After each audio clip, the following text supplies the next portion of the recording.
Era un pantallazo general del programa nacional. Voy a mencionar las distintas especies con las que trabajamos, pero me voy a enfocar más en el tema de langosta, que como todos ustedes saben fue un gran problema el año pasado, bueno, y sigue siendo una amenaza potencial en el momento, hasta este momento. Entonces, me voy a centrar en langosta, un poco la historia de langosta, qué pasó con la explosión demográfica, por qué creemos que pasó y cómo seguimos.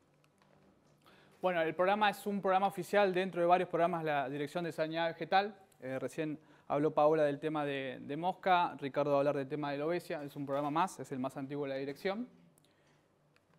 Y si bien trabajamos mucho con el tema de langosta, hay varias especies dentro de la superfamilia Crioidea, es el nombre correcto del programa, viene acridio, viene arrastrando ese nombre, por lo cual se mantiene, y hay distintas especies, langostas y tucuras.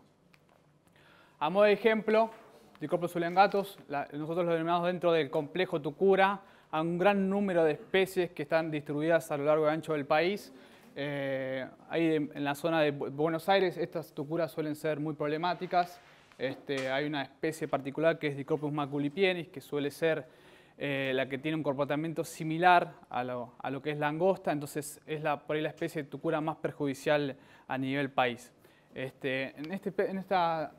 En estas especies nosotros trabajamos en conjunto con provincias, municipios o organismos de investigación. No hacemos tareas específicas directamente nosotros, sino trabajamos acompañando a otros organismos.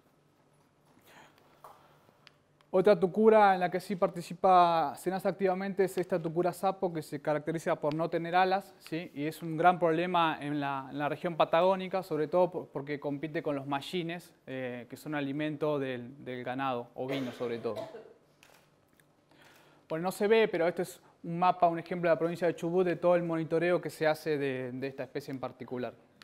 Otra especie problemática que resurgió hace unos 10 años más o menos es la tucura quebrachera, que tiene una amplia distribución en el norte del país, sobre todo en Córdoba, Santiago del Estero y también Catamarca. Es una especie muy particular por su gran tamaño, su voracidad, y comparte sitios similares a lo que es langosta. Ahí ve algunas fotos atacando un cultivo de maíz, esta es la especie adulta, y hay un gran problema con esta especie porque afecta mucho lo que es el monte nativo, ¿sí? Si uno va por el norte del país, suele ver quebrachos literalmente pelados, ¿sí? Afectados por esta especie. Y finalmente, la langosta, ¿sí? Una especie, una plaga milenaria, no solo en Argentina, sino en otras partes del mundo, en México, en África, en China, también en Australia. Hay distintas especies que pertenecen al mismo género, Chitocerca cancellata, que es un gran problema en Argentina. Y acá ven un mapa con la distinta distribución de esta plaga. Ven un área, el área más grande es el área de máxima invasión histórica, donde llegó a estar presente la langosta en Argentina. Estamos hablando de la primera mitad de década del siglo pasado, 1950, donde llegó a expandirse. Después de 1950 comenzó en su etapa de recesión, que es la segunda área que ven ahí. Y el área más chica es el área donde ocurren las explosiones demográficas en forma permanente. Yo siempre digo, hay varias clasificaciones de plaga. Una es, hay plagas que son endémicas, esporádicas y ocasionales. La langosta es plaga endémica en algunas zonas, es esporádica porque a veces sale de su lugar natural, y es esporádica porque, como pasó el año pasado, cada algunas 10, 20, 30, 40, 50 años hay explosiones demográficas de una dimensión muy amplia. Esta plaga está bajo control oficial, fue declarada plaga en el año 64, en el año 2010 hubo una explosión demográfica que no llegó ni a la 10ª parte a la que tuvimos el año pasado, pero en aquel año se declaró la emergencia fitosanitaria a nivel nacional con respecto a esta plaga. Algunas características rápidamente: es una especie altamente polífaga, esto lo dijo Diego, tiene hábitos migratorios con gran capacidad de dispersión, es una plaga voraz, y generalmente se encuentra en esa área de reproducción permanente que es el área que yo les mostré. Generalmente no suele salir de ahí, por lo cual no es un problema habitual para la producción, digamos. Nosotros la langosta la vemos todos los años, esto siempre lo remarco, la langosta siempre está, pero la realidad es que los productores y la sociedad en general no se entera. Esto no quiere decir que no esté, nosotros la vemos siempre.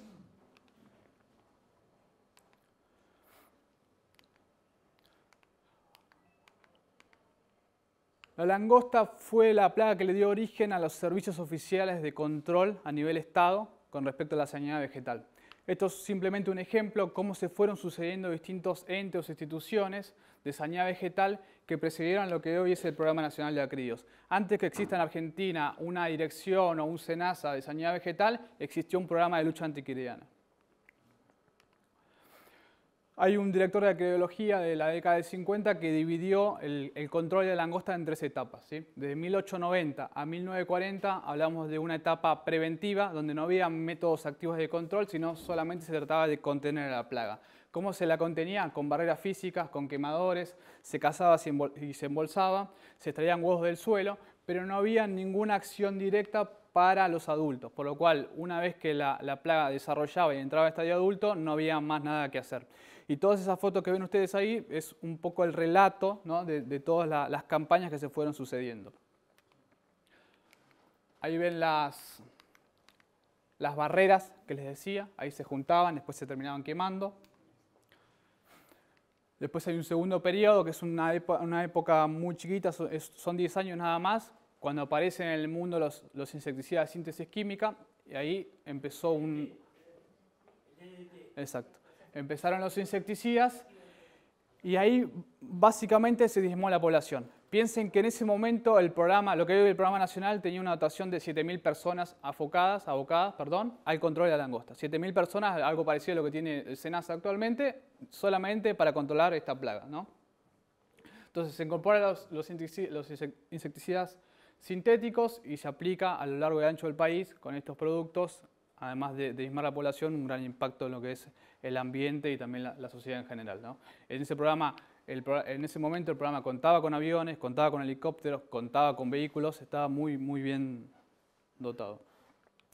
Hasta el año 1954, donde la plaga se dejó de ver y se creyó que estaba virtualmente eliminada, no se la vio más. Una foto simplemente de cómo era el control, un arbolado, como decían con DDT, imagínense cómo habrán terminado esas mulas. Y ahí también el aplicador no creemos que haya vivido mucho. Claro. No. Piojo no tenía seguro. Desde 1954 se adoptó una estrategia que nosotros le denominamos preventiva, esto copiado del Servicio de Control de la Langosta de Australia, que lo que trata es tratar de estar un paso adelante y hacer un monitoreo y prospección permanente, ¿no? La idea es hacer monitoreos permanentes, tratar de ubicar los nacimientos o las ninfas en los lugares donde nacen, valga la redundancia, y hacer los controles ahí. O sea, no permitir que la plaga escape de esa zona acridiana o acridiógena típica, ¿no? Para eso, debe cambiarlo. Para eso, el programa trabaja año a año, ¿sí?, en prospecciones extensivas durante todo el año. Nosotros en los meses donde hace calor, si se quiere, se hacen 2 prospecciones que duran una semana. La gente sale, esto en las bases langosteras que se siguen manteniendo en La Rioja, Córdoba, Santiago del Estero y Catamarca, hay 4 bases langosteras, en donde los monitoreadores salen en esos camiones generalmente o en camionetas, se internan en el monte una semana y después recién vuelven, ¿no? Son 2 semanas de monitoreo en la época de primavera-verano, donde la plaga estaría más presente, y una gira en la época invernal, donde la plaga en teoría no debería estar, salvo el año pasado que nos asustó en julio-agosto con las mangas de langosta que empezaron a recorrer todo el país. Toda esa información se procesa y se vuelca en un sistema de información, ¿sí?, que se procesa la información y después todos esos puntos se van mapeando y bueno, ahí se va redirigiendo los monitoreos si hacen falta. A modo de ejemplo, nada más cómo están los mapas, toda esta información es pública, hay un geoportal que tiene la Dirección Nacional que se puede acceder y está la información de este programa y de todos los programas de la dirección. No voy a entrar en detalle lo que es técnicamente la biología, pero sí le voy a mostrar los distintos ciclos simplemente con fotos. Nosotros decimos que, bueno, vi que muchos son ingenieros, metamorfosis incompleta, por lo cual tiene ninfa y adultos. Acá ven la reproducción, donde se aparean las langostas, generalmente lo hacen en grupos, se puede ver fácilmente. La viviposición, tema importante, en el suelo se entierra de a 8 a 15 centímetros en el suelo, por lo cual el control de los huevos y los nacimientos es muy complejo. Ahí ven una langosta teniendo una postura. Así se ven los huevos, una especie de canutos, técnicamente son otecas, ¿sí? Y los huevos son de ese tamaño, muy, muy chicos. Las ninfas, con una coloración vistosa, después vamos a entrar en detalle que hay distintas coloraciones.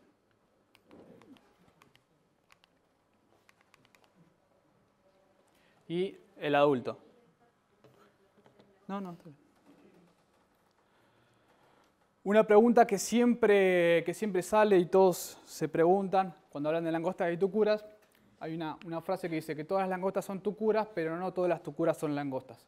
¿Y esto qué quiere decir? El término locust, en inglés, aplicado a langosta, se aplica a crioideos, a estas especies que nosotros mencionamos de esta superfamilia, que debido a un incremento de la densidad poblacional, hay otros factores, pero el más importante es ese, tienen un cambio, ¿sí? Un cambio en forma, en color y en comportamiento. Es decir, pueden pasar de un estado solitario, donde no hay ningún perjuicio para la agricultura y la ganadería, a un estado gregario, que es cuando se empiezan a juntar y a formar esas grandes mangas, donde la amenaza aumenta.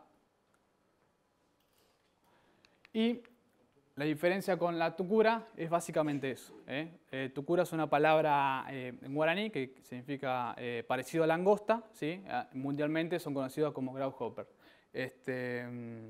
No quiere decir esto que las tucuras no puedan formar mangas o no puedan comer demasiado. En realidad la diferencia principal es este cambio de fase que yo les mencionaba. Como les mencionaba anteriormente, la especie esta Dicopus maculipienes tiene un comportamiento muy parecido a lo que es langosta. Se mueve en grandes distancias, pueden comer mucho y son muy voraces, pero la principal diferencia es esa. Habrán visto que siempre hay algunos manuales o fotos, dice, bueno, ¿cómo identificar una langosta en la tucura? Dice, bueno, ponga la panza arriba, mire el metatórax, el lóbulo, no. En realidad, si uno ve una langosta en Argentina, la única langosta es esta. Bueno, no hace falta mirar nada. Usted ve la foto de la langosta, es langosta. La única langosta verdadera del país es esta que le mostré yo, que es el Chiocerca cancellata. Esto es lo que les decía de cambio de fase, acá lo ven con una foto. Acá ven una ninfa de langosta en estado solitaria. Acá ven una ninfa de langosta en estado gregaria y acá ven una ninfa que está pasando de un estado a otro. ¿Qué quiere decir esto? Que estas tres langostas son la misma especie y quizás hasta podría ser la misma langosta. Nada más que por X motivo, el más importante, como les decía, la densidad poblacional, pueden estar en una fase o en la otra. ¿Esto por qué es importante? Porque generalmente los productores ven esto y no saben qué es esto o qué es esto. Es muy complejo, digamos. Hay una variabilidad y cambian de fenotipo. Lo mismo pasa con los adultos, aunque no es tan notorio. Y bueno, ¿y por qué la langosta es una gran amenaza? Porque tienen capacidad de agregarse activamente. Ya les mencionó Diego hoy las mangas. Nosotros hemos detectado mangas de 25 kilómetros cuadrados en la zona tripartita de Santiago del Estero, Catamarca y Tucumán. Tiene una gran capacidad de dispersión. También depende del viento, pero pueden llegar a moverse hasta 150 kilómetros por día. Y tiene una gran voracidad. Una langosta pesa 2 gramos y puede comer su peso vivo en un día. Por lo cual la cuenta que hacía Diego es que 500.000 langostas pueden comer lo mismo que comen 2.500 personas. Digamos. Son voraces realmente. ¿Y viven cuánto? Ahí vamos.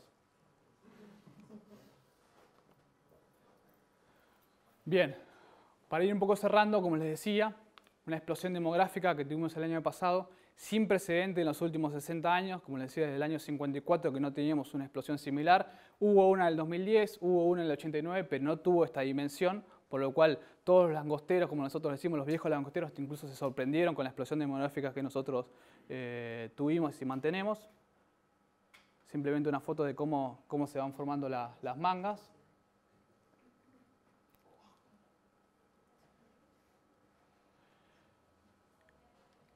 Y hay un trabajo de una consultora FAO que estuvo en Argentina hace algunos años, la doctora Barrientos Lozano, una mexicana, que explica brevemente cómo es la formación de una manga, ¿no? Entonces uno tiene langostas solitarias, esas verdes que yo les mostré, ¿sí? Las tienen en algún lugar resparamados y por ciertas condiciones se empiezan a juntar. ¿Qué puede ser? Corrientes convergentes, quemas, esto del corrimiento de la frontera agrícola, distintos factores que hacen que esas langostas se vayan juntando, ¿no? Esas langostas se concentran y una vez que encuentran condiciones óptimas de lluvia, ¿sí? Y temperatura, eso les va a permitir obtener alimento, se empiezan a multiplicar en forma masiva.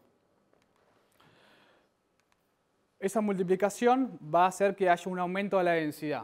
Cuando pasa ese aumento de la densidad, pasa lo que les comenté anteriormente, que es esa gregarización, ¿no? Esa agregación masiva.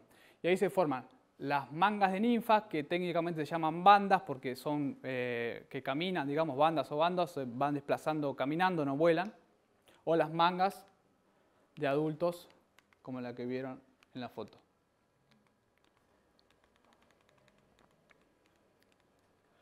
Preguntaban cuánto viven, cuánto duran. Es un gráfico complejo, pero en realidad la langosta tiene 2 generaciones en un año, ¿sí? Y por ciertas condiciones de clima puede ocurrir una tercera generación. Eso está basado básicamente en lluvia y temperatura. Y hay un trabajo muy interesante del año 90 de un consultor de Australia, de un investigador de Australia, que determinó a través de la historia que cada vez que en Argentina hubieron 3 generaciones de langosta en lugar de 2, ocurrió una explosión demográfica. Eso lo estamos trabajando con este investigador y también con la gente de INTA, y en principio, bueno, la hipótesis que veníamos manejando apenas ocurrió la explosión, la estamos confirmando de a poco, digamos. Falta mucho, pero creemos que es el factor más importante de por qué ocurrió la explosión demográfica. A su vez, las condiciones climáticas para la explosión de langosta fueron en Argentina y fueron a nivel mundial. Ustedes saben que la FAO trabaja mucho, sobre todo en África. FAO larga una alerta por la amenaza potencial de langosta a nivel mundial en el mes de octubre. Nosotros la manga langosta la empezamos a ver en julio, por lo cual esa alerta llegó tarde. Algo parecido pasó con Perú. Y esto que decía también para langosta también ocurrió con tucuras. Tuvimos una escala importante a nivel poblacional de tucuras en todo lo que es el país. El otro día estuvimos en Olavarría, en una reunión con municipios, y también se está viendo la situación que está compleja. En cuanto a la actualidad, como les decía, desde julio de 2015 que venimos trabajando en el seguimiento de las mangas de langosta, un trabajo muy cansador, diario, de seguir la langosta y la manga por todo el norte del país por donde iba girando. Para que se den una idea, arrancó en julio del año pasado en esta zona, después apareció por acá, ¿sí? En el norte de Santiago del Estero, límite con Chaco y Salta. Ahí es cuando los salteños y los chaqueños empezaron a agarrar la cabeza. Estamos hablando de mangas de grandes dimensiones, de 25 a 30 kilómetros cuadrados. Baja de vuelta a esta zona, la zona central de Santiago del Estero es la zona productiva más importante, la zona de riego, donde están los cultivos más importantes de la provincia, por lo cual ahí entra en juego mucho lo que es CRA, sociedad rural, el trabajo público-privado. Por el impacto económico. Exacto, por el impacto económico. Después se va a la zona esta tripartita que les decía, las filmaciones que vieron es de esa zona, de Catamarca, Tucumán y Santiago del Estero. La Valle, San Pedro, Guasallán. Después baja en Frías, este es el epicentro en el cual trabajamos durante todo este semestre. Y luego se ubica de vuelta en la zona de mayor riesgo, que es la zona central de Santiago del Estero. Ahí se estuvo moviendo toda la manga. Acá en Córdoba también tuvimos un foco importante cerca de la ciudad de Villa Dolores, a 50 kilómetros. Un foco de 11.000 hectáreas que por suerte pudimos controlar en no más de 30 días, pero también fue problemático. Y ahí ven un poco cómo se fueron sucediendo en puntos amarillos los monitoreos y en una coloración roja, un triángulo, todos los controles que se fueron haciendo.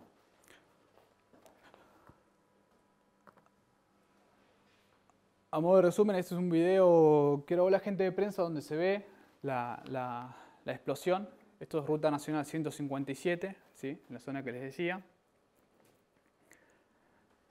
Hemos trabajado con distintos equipos. Hemos empezado a utilizar drones, vamos a ver cómo funciona eso. Durante todo este semestre hemos superado los 1.200 focos controlados, ¿sí? 1.200 focos controlados. Se utilizaron estos equipos, las motomochilas para control de ninfa, se utilizaron aplicaciones aéreas.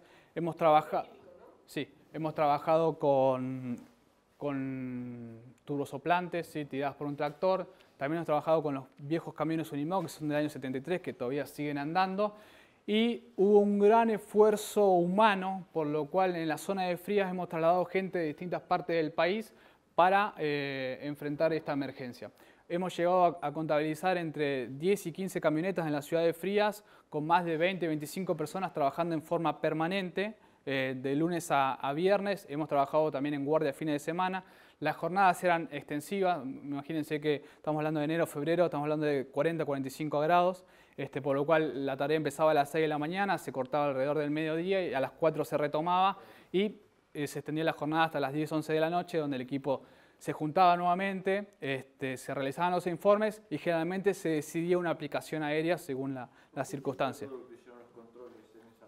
¿Con qué productos? Utilizamos piretroides, básicamente, y también se utilizó en casos particulares fipronil, teniendo en cuenta la residualidad y que es un producto translaminar, es el que más le recomendamos a los productores que tenían cultivos que trabajen en franjeo con ese producto. Para ir cerrando, algo muy importante que salió en esta emergencia fue la formación de un comité de crisis que tuvo básicamente asiento en Frías, donde se coordinaban las acciones entre el sector público y privado. Estamos hablando de SENASA, provincias, municipios y productores. También incluíamos a la sociedad en general, a la población.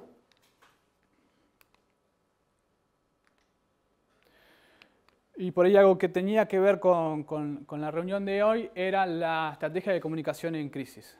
La realidad es que antes nosotros, cuando veníamos trabajando año a año con el tema de langosta, no teníamos a quién comunicarle nada porque no había población objetivo, no había productores. De hecho, hacíamos capacitaciones individuales casi, porque en la zona endémica hay productores ganaderos de grandes superficies extensivas. Más allá de alguna charla de alguna universidad, no era un tema que estaba en la mesa, digamos, no estaba en carpeta, no era un tema notorio, por lo cual pasaba bastante desapercibido. Esta estrategia de comunicación en crisis fue importante porque fue una comunicación reactiva y tratar de ir atrás y explicar que los daños no eran tales, tratar de llevar un poco de tranquilidad a la población en general. Como resumen, no hubo daños significativos, tuvimos algún que otro daño en algún cultivo particular intensivo de Santiago del Estero, pero no tuvimos daños, el trabajo fue muy interesante. Pero bueno, fue un poco eso, ¿no? Salir, definir voceros, definir estrategias de comunicación, la implementación del sistema de denuncia. Fue un trabajo muy interesante con la gente de comunicación, a lo cual el programa no estaba acostumbrado, ¿no? Bueno, en un simple resumen, que se publicaron gacetillas, hubo mucho trabajo en radios, spots televisivos, el apoyo de Pampero TV para nosotros es muy importante. Simplemente hay algunas de los folletos que salieron. Bueno, y las gacetillas que se fueron distribuyendo. Sí, pero convengamos en que yo otra de la comunicación y te voy a explicar porque yo tomo conocimiento del tema a través de un diálogo que tengo con un dirigente de CRA en su momento, que fue por el mes de octubre, y entonces pensé que tenía un problemita con la langosta, y quedó ahí el tema. Después cuando comenzó a acrecentarse la problemática, incluso creo que hablé con vos, para que me pasaras datos, creo que fue por una publicación que hice en Supercampo. Ajá, puede ser, sí. Y ahí es cuando realmente se comenzó a tomar dimensión, por lo menos desde el SENASA, se comenzó a tomar dimensión de la importancia de la problemática. Sí, a nivel de comunicación. A nivel de comunicación, no, a nivel de comunicación, Sandra. O sea, los alertas tendríamos que quizás intensificar. Sí.